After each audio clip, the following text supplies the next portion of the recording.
حضرت ابراہیم علیہ السلام کی شخصیت ایسی شخصیت ہے جن کے بارے میں اللہ رب العالمین نے قرآن مجید کے اندر ان کو یہ اعزاز دیا ہے وَاتَّخَذَ اللَّهُ إِبْرَاهِيمَ خَلِيلًا کہ ہم نے ابراہیم کو اپنا گہرا دوست بنا لیا، اپنے پیاروں میں شامل کیا ہے، اور یہ اعزاز ابراہیم علیہ السلام کے لیے خاص ہے۔ نبی مکرم صلی اللہ علیہ وسلم فرماتے ہیں قیامت کے دن جب لوگوں کو اللہ کے حضور اکٹھا کیا جائے گا، حفاۃً عراۃً غرلا، ننگے بدن، ننگے پاؤں اور بغیر ختنے کے اللہ رب العالمین کے دربار میں پہنچیں گے۔ جسم کے اوپر کوئی لباس نہیں ہوگا۔ ایک ہستی ایسی ہے جس کو اللہ قیامت والے دن سب سے پہلے جنتی لباس پہنائیں گے، اور وہ شخصیت حضرت ابراہیم علیہ السلام کی۔ نبی مکرم صلی اللہ علیہ وسلم سے بھی پہلے اللہ حضرت ابراہیم علیہ السلام کو جنت کا لباس پہنائیں گے۔ ایک بہت بڑا اعزاز ہے، اور نبی صلی اللہ علیہ وسلم کو واحد ابراہیم علیہ السلام کی ایک ایسی شخصیت ہے کہ جن کے بارے میں اللہ نے حکم دیا ہے نبی علیہ السلام کہ اے پیغمبر آپ بھی ابراہیم علیہ السلام کی ملت کی پیروی کریں، آپ بھی ابراہیم علیہ السلام کی اسوہ حسنہ کو اپنائیں۔ ابھی عید الاضحیٰ کے تقریباً کوئی 1 ماہ باقی ہے۔ یہ جو ایام چل رہے ہیں ان ایام کے اندر خصوصاً عید الاضحیٰ کے اندر بہت سی ایسی سنتیں ہیں، ایسے اعمال ہیں جن کا تعلق حضرت ابراہیم علیہ السلام کے ساتھ۔ جو لوگ حج پر جا رہے ہیں اللہ ہم سب کو یہ سعادت نصیب فرمائے۔ ان میں سے بہت سی سنتیں ہیں جو ابراہیم علیہ السلام کی، اور سابقہ یا اس سے پہلے جمعے کے اندر ہم نے فرمایا تھا یہ بات قرآن مجید کے اندر اللہ نے ارشاد فرمائی تھی فیہ آیات بینات مقام ابراہیم، خاص مقام ابراہیم کا اللہ نے ذکر کیا ہے کہ جو نشانیاں ہیں بیت مکہ کے اندر، بیت اللہ کے اندر مقام ابراہیم ہے۔ پھر آب زمزم جو ہے حضرت ابراہیم اور حضرت اسماعیل علیہ السلام کی یاد ہے کہ جب وہ چشمہ جاری ہوا تو حضرت ہاجرہ علیہ السلام نے وہ چشمہ پھیل رہا تھا، فرمایا کہ زم زم، اس کا مطلب یہ ہے کہ رک جاؤ۔ جب حضرت ہاجرہ نے ایسے کہا کہ رک جاؤ، وہ چشمہ وہیں پر رک گیا۔ اور نبی صلی اللہ علیہ وسلم فرماتے ہیں اللہ ہماری ماں ہاجرہ پہ رحم فرمائے، اگر وہ یہ نہ کہتی زم زم رک جاؤ تو یہ چشمہ ایک نہر بن جاتا، ایک لمبی نہر بن جاتا۔ بہرحال یہ اللہ کی نشانیوں میں سے ایک نشانی ہے جن کا تعلق ابراہیم علیہ السلام کے ساتھ خاص ہے۔ اور ہم اپنے دین کے اندر اگر اعمال کو دیکھیں تو بہت سارے ایسے اعمال ہیں جن کا تعلق خاص ابراہیم علیہ السلام کے ساتھ۔ اس لیے نبی علیہ السلام نے فرمایا کہ اللہ محمد صلی اللہ علیہ وسلم آپ بھی ملت ابراہیم کی پیروی کریں۔ جو آج کے خطبہ کے اندر ابراہیم علیہ السلام کی ایک صفت کا ہم تذکرہ کریں گے کہ ابراہیم علیہ السلام اللہ تعالیٰ کے بارے میں بہت غیرت مند، اور یہ جو اللہ نے حکم دیا ہے نا کہ ملت ابراہیم کی پیروی کریں، اس کے بعد اللہ نے اسی غیرت کا تذکرہ کیا قد كانت لكم اسوة حسنة في ابراہیم، اے پیغمبر تمہارے لیے ابراہیم علیہ السلام کی زندگی کا ایک بہترین نمونہ ہے۔ انہوں نے کیا کیا تھا؟ انہوں نے اللہ کے بارے میں غیرت دکھائی تھی۔ فرمایا کہ میں ان بتوں سے بری ہوں جن کی تم عبادت کرتے ہو، ابراہیم علیہ السلام نے کہا تھا۔ تو اللہ نے اسی غیرت کی طرف توجہ دلائی کہ اگر آپ توحید کا کام کرنا چاہتے ہیں، مومن کو اللہ کے حوالے سے اس قدر غیرت مند ہونا چاہیے۔ حضرت ابراہیم علیہ السلام کا تذکرہ اللہ تعالیٰ نے سورہ مریم کے اندر کیا، جہاں سے آغاز ہو رہا ہے، توحید کا آغاز ہو رہا ہے، اور اپنے باپ کو دلائل کے ساتھ سمجھایا جائے۔ اور مومن یہ بھی ایک بات یاد رکھے، مومن گالی دینے والا نہیں ہوتا۔ جس شخص کے پاس ہدایت ہوتی ہے وہ گالی نہیں دیتا ہے، وہ دلائل سے بات کرتا ہے، اور جس کے پاس دلیل ہو اس کو گالی دینے کی ضرورت نہیں ہوتی۔ حضرت ابراہیم علیہ السلام نے دلائل دیے ہیں اپنے باپ کو، اور انداز اتنا خوبصورت ہے کہ ادب حد درجے کا، انتہا درجے کا ادب، اپنے باپ کو بار بار مخاطب کر رہے ہیں، یا ابت، یہ الفاظ کہہ کر، اور یہ ایسے الفاظ ہیں عربی کے اندر جن سے انتہا درجے کا ادب جھلکتا ہے۔ حضرت یوسف علیہ السلام نے بھی جب اپنے باپ کو مخاطب کیا تھا تو انہی الفاظ کے ساتھ مخاطب کیا، یا ابتی انی رأیت احد عشر کوکبا، اے میرے پیارے ابا جان، میں دیکھتا ہوں کہ ستارے، چاند، سورج مجھے جو ہے وہ سجدہ کر رہے ہیں۔ ابراہیم علیہ السلام نے یہی لفظ بولا، اور یہ ادب آیا کہاں سے تھا؟ اللہ رب العزت نے اپنے پیغمبر کو یہ انتہا درجے کا ادب صرف باپ کے بارے میں نہیں سکھایا، اپنے بارے میں بھی یہی سکھایا۔ سورہ شعراء کے اندر حضرت ابراہیم علیہ السلام اپنے رب کا تعارف کروا رہے، الذی یطعمنی ویسقین، وہ مجھے کھلاتا ہے، وہ مجھے پلاتا ہے، وہ مجھے لباس بھی دیتا ہے۔ صفات کا تذکرہ کیا اللہ تعالیٰ کی، اور جب بیماری کی بات آئی، وَإِذَا مَرِضْتُ فَهُوَ يَشْفِينِ، یہ انتہا درجے کا ادب تھا ابراہیم علیہ السلام کا اللہ کے بارے میں۔ اللہ کے بارے میں غیرت تھی، حالانکہ ہم سب جانتے ہیں بیمار کون، بیماری کس کی طرف سے آتی ہے؟ اللہ کی طرف سے آتی ہے، لیکن ادب کا تقاضا یہ تھا کہ جو چیز نقص والی تھی اس کو اپنے ساتھ جوڑا ہے۔ وَإِذَا مَرِضْتُ، جب میں بیمار ہوتا ہوں، فَهُوَ يَشْفِينِ، تو وہ میرا مالک مجھے شفائیں دیتا ہے۔ تو یہ ادب جو تھا نا ابراہیم علیہ السلام کی سیرت کا ایک نمایاں پہلو، یہاں بھی ابراہیم علیہ السلام نے ادب کے ساتھ اپنے باپ سے بات کی۔ اذ قال لأبيه يا أبت لم تعبد ما لا يسمع ولا يبصر،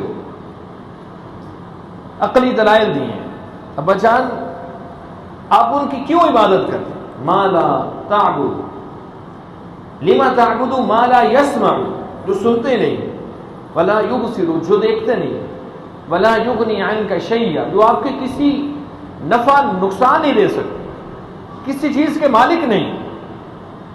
پھر آگے اور اللہ رب العزت نے ذکر کیے، یا ابت انی قد جاءنی من العلم، ابا جان جو مجھے اللہ رب العزت نے علم سکھایا ہے نا وہ آپ کے پاس نہیں،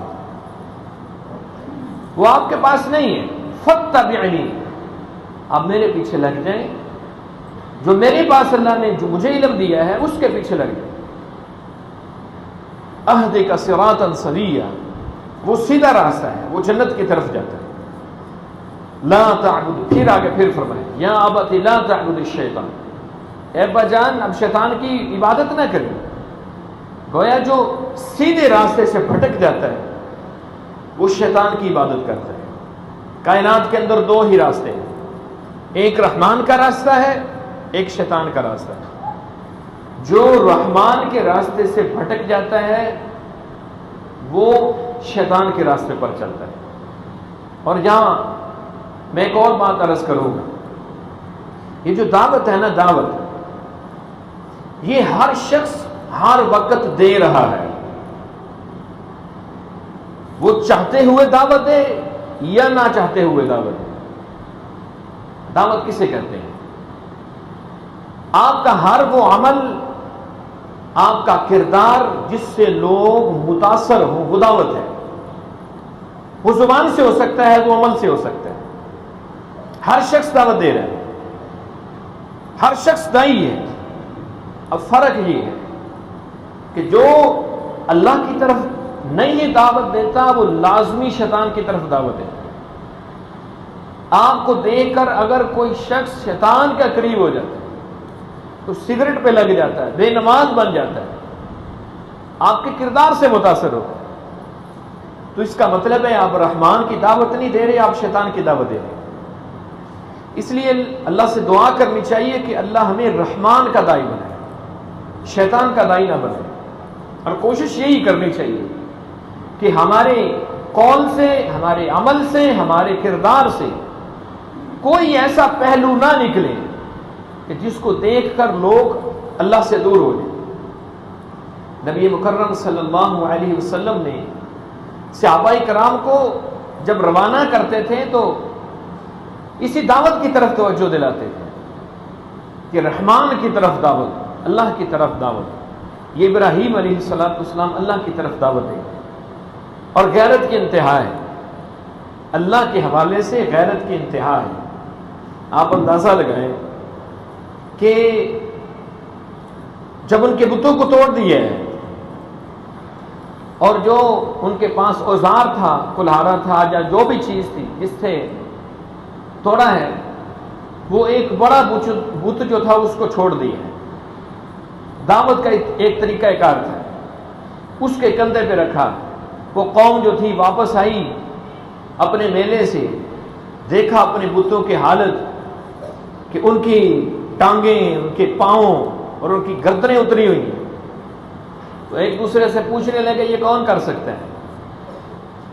تو ان میں سے کچھ لوگ کہنے لگے قالوا سمعنا فتى يذكرهم يقال له ابراہیم، ایک شخص ہے ہمارے بستی کے اندر جس کو لوگ ابراہیم کہتے ہیں، وہ ہمارے بتوں کے بارے میں بڑا برا بھلا کہتے ہیں، اس کو بلاؤ۔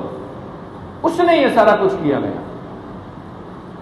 جب ابراہیم علیہ السلام کو بلایا گیا تو اللہ نے جس شخص کو اپنی توحید کی غیرت دی ہوتی ہے نا، اس کو فہم و فراخت بھی انتہا درجے کے لیے ہوتی ہے۔ ابراہیم علیہ السلام کہنے لگے مجھے کیوں پوچھتے ہو، ان سے ہی پوچھ لو، اس بڑے سے پوچھو۔ قال بل فعلہ کبیرہم ھذا فاسألوہم ان کانوا ینطقون، اگر یہ بولتے ہیں تو پھر ان سے پوچھ لو، ان کے بڑے سے پوچھ لو کس نے ان کا حال یہ کیا ہے۔ تو کہنے لگے ابراہیم علیہ السلام کو ابراہیم تو جانتا ہے، تو جانتا ہے کہ یہ نہیں بولتے۔ ابراہیم علیہ السلام کہنے لگے اف لکم، افسوس ہے تمہارے اوپر، جو بول نہیں سکتے، تمہاری باتوں کا جواب نہیں دے سکتے، تم ان کی عبادت کرتے ہو۔ اف لکم ولما تعبدون، تمہارے لیے افسوس ہے، تم ان کی عبادت کر رہے ہو۔ پھر اللہ رب العزت نے جب ان کو کوئی بات نہ بن پڑی تو پھر ایک ہی علاج تھا جو ہر باطل کے پاس ہوتا ہے، قالوا حرقوا وانصروا آلہتکم ان کنتم فاعلین، اگر تم بتوں کی حفاظت چاہتے ہو، قالوا حرقوا، اس کو جلا دو، وانصروا آلہتکم۔ اب عقل دیکھیں، جو بندہ شرک کے اندر مبتلا ہو جاتا ہے اس کی عقل کس قدر اس کے اوپر پردہ پڑ جاتا ہے۔ اب جس کی عبادت کی جاتی ہے مقصد کیا ہوتا ہے؟ اس سے مدد لینی ہے کہ اس کی مدد کرنی ہے؟ اس سے مدد لینی ہوتی ہے، لیکن یہ کیا کہہ رہے ہیں؟ وانصروا آلہتکم، مدد کرو۔ وہ ایک صحابی تھے نا نبی علیہ السلام کے، تو باپ کو سمجھانا تھا تو وہ بڑا سجا کے رکھتا تھا باپ، تو اس کو روزانہ رات کو نا وہ بت کو نیچے پھینک دیتے تھے، کسی گندے گڑھے کے اندر پھینک دیتے تھے۔ تو وہ باپ تلاش کرتا کرتا گیا، ایک دن جا کے اس کو لایا، پھر خوشبو لگائی، وہاں پر لا کے رکھ دیا۔ دوسرے دن پھر اس صحابی نے ایسا ہی کیا۔ تیسرے دن پھر جو اس صحابی کے جو باپ تھے نا، انہوں نے گردن میں تلوار لٹکا دی اس بت کے، کہ جو وہاں جائے نا وہ زندہ نہ بچ کے جائے، وہ دون لا دیں۔ تو صحابی نے تلوار سمیت اس بت کو پکڑا اور وہیں پر پھینک دیا۔ صبح جب وہ گیا تیسرے دن، ان کے والد صاحب گئے، جا کر دیکھا کہ اس کو تو تلوار دی تھی پھر بھی یہ اپنی حفاظت نہیں کر سکا۔ وہیں پر اس کو ٹانگ ماری اور نیچے دھنسا کر کلمہ شہادت پڑھ کر مسلمان ہو۔ تو ابراہیم علیہ السلام کہنے لگے ان کو جلاؤ۔ اب غیرت جب دی تھی تو اللہ کی ذات کے اوپر توکل بھی انتہا درجے کا دیا۔ اور سری نے لکھا ہے کہ اس وقت لوگ منت مانگتے تھے کہ اگر میرا یہ کام ہو جائے تو میں ابراہیم کو جلانے کے لیے اتنی لکڑیاں دوں گی۔ عورتیں منتیں مانگتی تھی،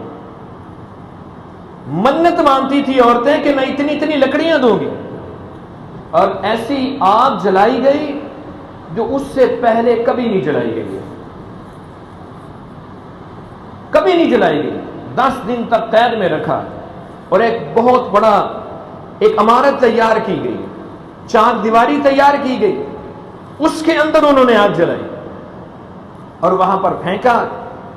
اور جب پھینکا تو صحیح بخاری کے اندر ایمان افروز ابراہیم علیہ السلام کا مکالمہ اللہ کے ساتھ۔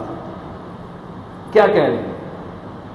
کہنے لگے اللہم انت الواحد فی السماء، یا اللہ میں جانتا ہوں کہ تو آسمان کے اوپر اکیلا ہے، تیرا کوئی ہمسر نہیں، تیرا کوئی شریک نہیں۔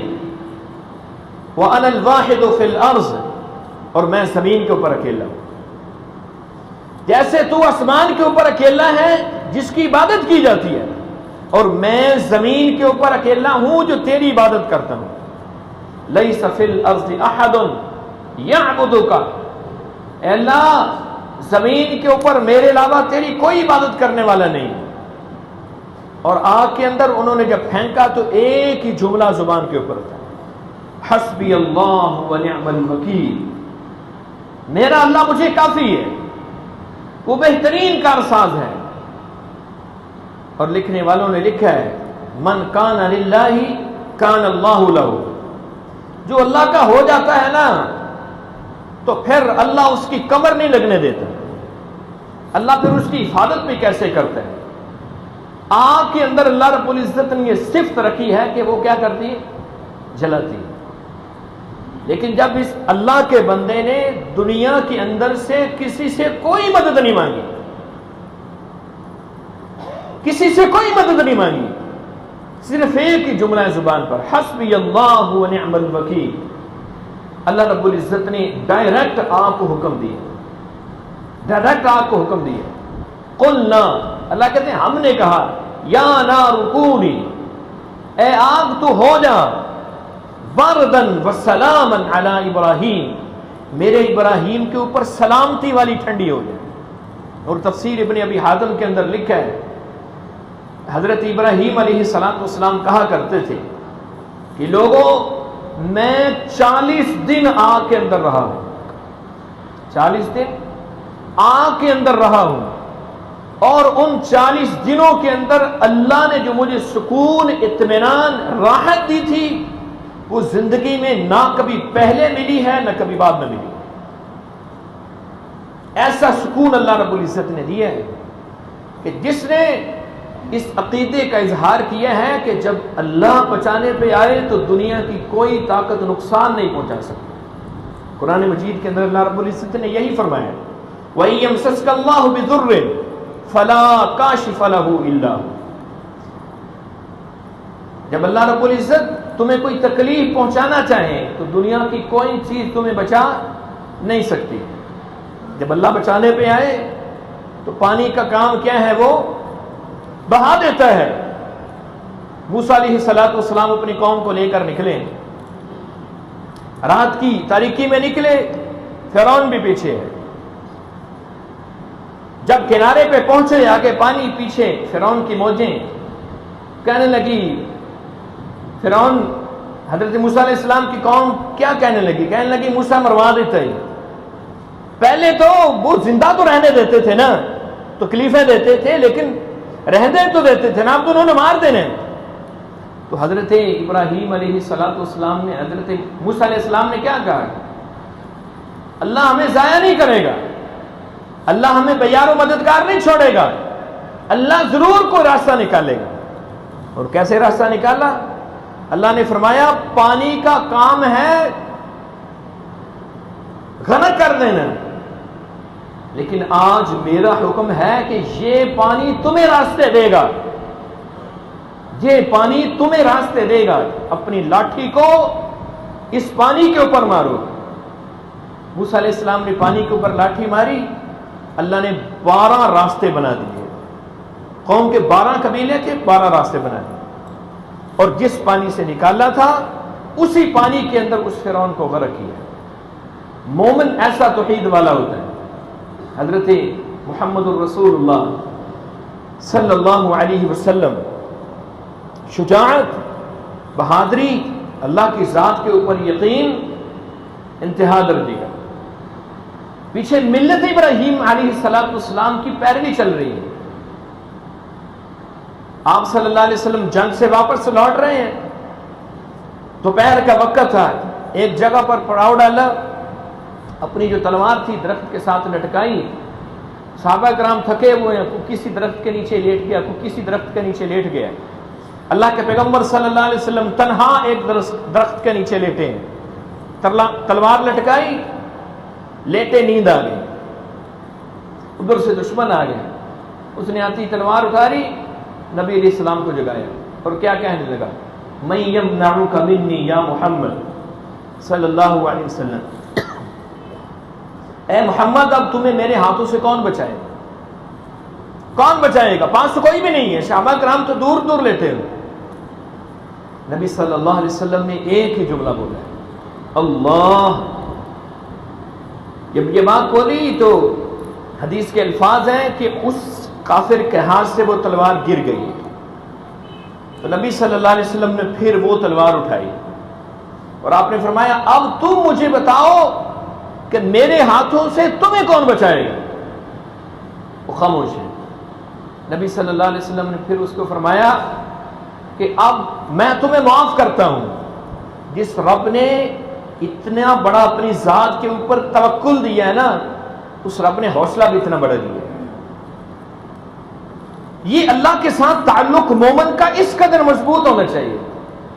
آپ دیکھیں نا ابراہیم علیہ السلام کی سیرت کو دیکھیں، بڑھاپے میں بیٹا ملا ہے اور اللہ نے حکم دیا ہے ایسی جگہ پر چھوڑا ہو، اب تو وہاں پر بہاریں لگی ہوئی ہیں، نہ پانی ہے نہ کھانے کی کوئی چیز ہے، چھوڑ کے چلے گئے۔ یہ سننا آسان ہے، سنانا بھی آسان ہے۔ آپ کو کوئی کہے کہ اپنے بیٹے کو گلی کے اندر رات گزارنے کے لیے چھوڑ دو گے؟ سوال ہی پیدا نہیں ہوتا۔ حالانکہ اس کا تو کوئی اور بھی سہارا بن سکتے ہیں، بات تو کچھ بھی نہیں ہے۔ جب اللہ کے لیے انسان قربانیاں دیتا ہے، اللہ کی ذات کے اوپر توکل کرتا ہے، تو پھر اللہ اس کے لیے راستہ بھی ایسے نکالتا ہے۔ اور جنید ولی کا واقعہ میں نے پہلے بھی کئی دفعہ آپ کو سنایا ہے کہ اس انداز کے ساتھ سنا کہ جنید ولی ایک لمبا واقعہ ہے۔ لوگ آئے، معبد خانہ گرا دیے، اللہ سے دعا کی 2 رکعت نماز پڑھ کے۔ اللہ کے وہ پیغمبر نہیں تھا، اس کے پاس وحی نہیں آتی تھی، اس نے اللہ سے مانگا۔ اس کو کس نے بتایا تھا کہ تم بچے کے پیٹ پر ہاتھ مار کے پوچھو گے کہ یہ بچہ کس کا ہے، تو بچہ بول کر بتائے۔ اس کو اپنے رب کی ذات کے اوپر اس قدر یقین تھا، اپنے رب کی ذات کے اوپر۔ اس نے بچے کے پیٹ کے اوپر ہاتھ مار کر 2 رکعت نماز پڑھی، پہلے اللہ سے مانگا ہے، پھر اس کو یقین تھا کہ جس سے میں نے مانگا ہے وہ کسی وسیلے کا محتاج نہیں۔ بچے کے پیٹ کے اوپر ہاتھ مار کے کہا یا غلام من ابو کا، اے بچے تو بول کے بتا تیرا باپ کون ہے۔ جب اللہ کی ذات کے اوپر یقین ہو تو پھر بچہ بول کے بتاتا ہے۔ اللہ ناممکن کو ممکن بنا دیتے ہیں. اسی لیے نبی مکرم صلی اللہ علیہ وسلم فرماتے ہیں جب کوئی بندہ اللہ سے اس طرح دعا کرتا ہے نا کہ پتہ نہیں قبول ہوگی یا نہیں ہوگی، پھر ایسے بندے کی اللہ دعا قبول نہیں کرتا. غافل دل کی اللہ دعا قبول نہیں کرتا. توحید کے اندر غیرت مند ہو جائیے. ہماری توحید پتہ کیسی ہے؟ اس نے بڑے سینہ چوڑا کر کے کہتا ہے کہ میں اہل حدیث ہوں، میں اہل حدیث ہوں. اس کی کپڑے کی دکان ہے، اس کی گارمنٹس کی دکان ہے، اس کی جوتے کی دکان ہے، اس کے ساتھ ایک اور دکان بن جائے، اس کی حالت کیا ہوتی ہے؟ حالانکہ اس کا رزق تو تمہاری طرف نہیں آ سکتا. یہ کبھی کوئی بات کرتا ہے، کبھی کسی کو کیسے کہتے ہیں، کبھی کسی کو کیسے کہتے ہیں. کہاں گئی تمہاری توحید؟ کیا کوئی کسی قبر کے اوپر جا کر ماتھا ٹیکے؟ اس کی توحید تو چلی گئی. کسی درخت کے سامنے جا کر کوئی ماتھا ٹیکے تو اس کی توحید تو چلی گئی. کسی درخت کو نفع نقصان کا مالک سمجھے، کسی پتھر کو نفع نقصان کا مالک سمجھے، اس کی توحید تو چلی گئی. اور میں سمجھوں کہ میرے ساتھ ایک اور دکان آ کر بن گئی ہے تو میرا پتہ نہیں کیا بنے گا. ہماری توحید اتنی پکی ہے کہ وہ ختم نہیں ہو سکتی. اللہ کے حوالے سے غیرت مند بنیے، اللہ کے حوالے سے غیرت مند بنیے. آپ کا ایک ٹکا بھی کسی کی طرف نہیں جا سکتا. جو آپ کی نصیب میں ہے وہ آپ تک پہنچ کر رہے گا، جو آپ کے نصیب میں نہیں ہے آپ جتنے مرضی جتن کر لیں وہ آپ تک نہیں پہنچ سکتا. اس لیے ابراہیم علیہ السلام کی سیرت یہ ہے کہ اللہ کی توحید کے حوالے سے غیرت مند بنی، اللہ کی ذات کے حوالے سے، اللہ کی صفات کے حوالے سے، نفع نقصان کے حوالے سے. نبی مکرم صلی اللہ علیہ وسلم نے اپنے صحابہ کو یہی سکھایا. اللہ رب العزت سے دعا ہے کہ اللہ ہمیں توحید کے حوالے سے غیرت مند بنائے. اللہ ہمیں توحید سمجھنے کی توفیق عطا فرمائے. اللہ ہماری زندگیوں کو شرک سے پاک کر دے. اللہ موت کے وقت کلمہ توحید نصیب فرمائے.